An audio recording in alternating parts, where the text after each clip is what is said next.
Hello, welcome ladies and girls. कैसे हैं आप सब लोग? बहुत बहुत स्वागत करती हूँ आपका मेरे चैनल पर। आज हम बात करने वाले हैं बिकनी हेयर रिमूवल के बारे में।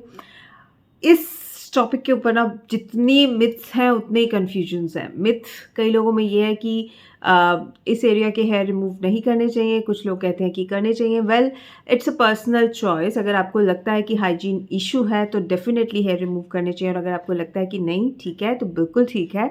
So it's a personal choice. अगर आप करना चाहते हो तो बिल्कुल कीजिए।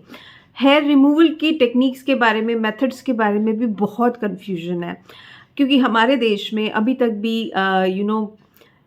इस बात का ज्ञान माँओं द्वारा या बड़ी बहनों के द्वारा नहीं दिया जाता है, इसलिए हमेशा कन्फ्यूजन्स और क्रिएट होते चले जाते हैं। बहुत सारे कन्फ्यूजन्स हैं कि क्या मेथड यूज़ करें, शेविंग करना चाहिए इस एरिया पर या नहीं करना चाहिए, क्या करें कि इरिटेशन ना हो, इचिंग ना हो, रैशेज ना आए, रेड ना हो स्किन, इनग्रोन हेयर ग्रोथ ना हो या रेजर बम्प्स ना पड़े। तो आज पूरा प्रोसेस एक माँ एक बहन की तरह आपको समझाऊंगी। ध्यान से देखिएगा, वीडियो को गौर से देखिएगा, और इसी तरह से अगर आप step by step process follow करेंगे तो आपकी स्किन हमेशा स्मूथ रहेगी, कभी कोई दिक्कत नहीं आएगी। Well, recently I watched a video of Sam Alice.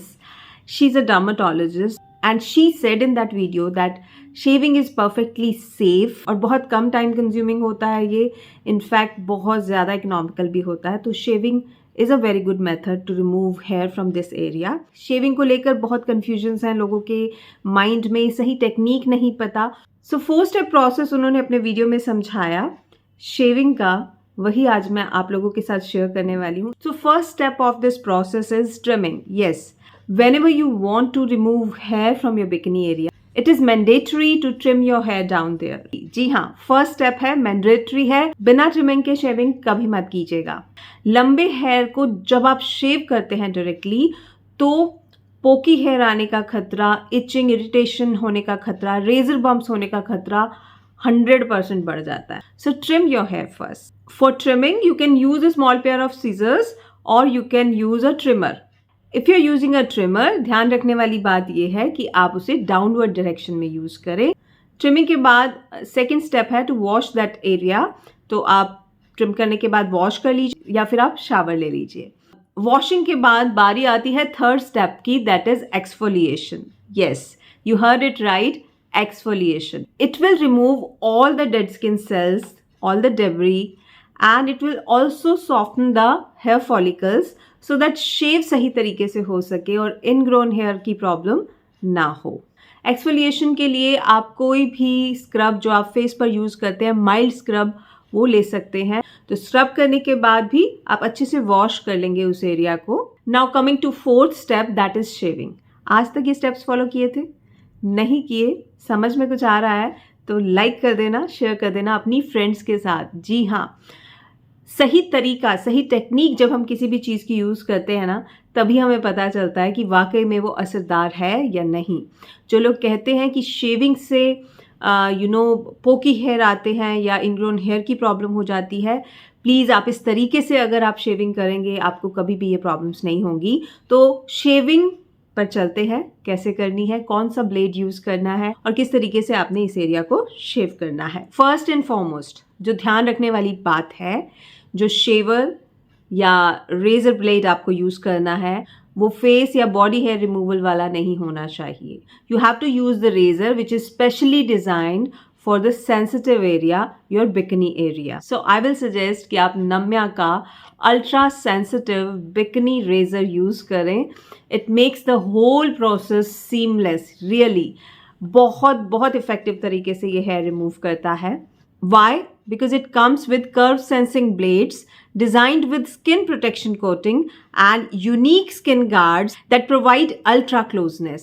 इससे रेजर बम्प्स होने की या इनग्रोन हेयर होने की संभावना ना के बराबर है दोस्तों, और बहुत बहुत सिंपल है इसको यूज़ करना. सो रेज कैसे करना है, पूरा प्रोसेस देख लीजिए. सबसे पहले आप अपनी बिकनी एरिया जो कि ट्रिम हो चुका है, एक्सफोलिएशन जिसका हो चुका है, उस एरिया पर आप Namyaa 2-in-1 shaving and cleansing foam का यूज करें to form lather, because it is dermatologically tested for sensitive skin. It is made with olive oil, burdock flower and sunflower extracts. ये आपके सेंसिटिव एरिया की skin को hydrate करता है, polish करता है, reduces the possibility of itching and irritation with razor and then shave in the direction of hair growth. ध्यान रखिएगा गाइस, बहुत लोग कहते हैं कि हेयर ग्रोथ की डायरेक्शन के अपोजिट आपको शेव करना चाहिए। नहीं, that is a wrong process. Shave in the direction of hair growth. अपने पास पानी का एक मग रखिएगा ताकि उसमें जो हेयर अटैच हो गए हैं वो बार बार फंसे नहीं और आप आसानी से शेव कर पाएं। तो इस तरह से पूरे एरिया को आपने शेव कर लेना है। After shaving you can wash the bikini area again and apply aloe vera gel और after shave gel. Really this is the best and easiest process to remove the hair down there. इससे hair पोके और hard नहीं आते हैं, skin red नहीं होती है, रेजर बम्प्स बिल्कुल नहीं आते हैं और इसे कोई भी आसानी से कर सकता है। इसी प्रोसेस से आप अंडर आर्म हेयर रिमूवल भी कर सकते हैं और अनवांटेड हेयर से छुटकारा पा सकते हैं। After you have shaved your hair, आप रेजर को अच्छे से सैनिटाइज कर लीजिए एंड इसको सुखा करके इसके प्रोटेक्टिव कवर में ही डालकर रखिएगा। अगर इस एरिया को इन्फेक्शंस वगैरह से बचाना है तो आपके रेजर का क्लीन एंड ड्राई होना बहुत बहुत ज़रूरी है। आपको रेजर भी टाइम टू टाइम चेंज करना है। जब ये ब्लंट हो जाता है तो इसे डिस्कार्ड कर दीजिए। सोनामिया अल्ट्रा सेंसिटिव बिकनी रेजर और शेविंग फोम का लिंक मैंने स्क्रीन के लेफ्ट साइड में टैग भी कर दिया है, डिस्क्रिप्शन बॉक्स में भी दे दूंगी, आप चेकआउट कर सकते हो और इस इजी पीजी मेथड के जरिए आप भी अपने अनवांटेड हेयर को शेव कर सकते हैं। कैसा लगा ये वीडियो ज़रूर कमेंट करके मुझे बताइएगा। लाइक शेयर सब्सक्राइब किया है कि नहीं किया तो अभी कर दीजिए और मैं आपसे मिलूंगी एक बहुत ही अमेजिंग वीडियो के साथ। तब तक के लिए अपना ध्यान रखिएगा, खुश रहिएगा और खुशियां ही बांटिएगा।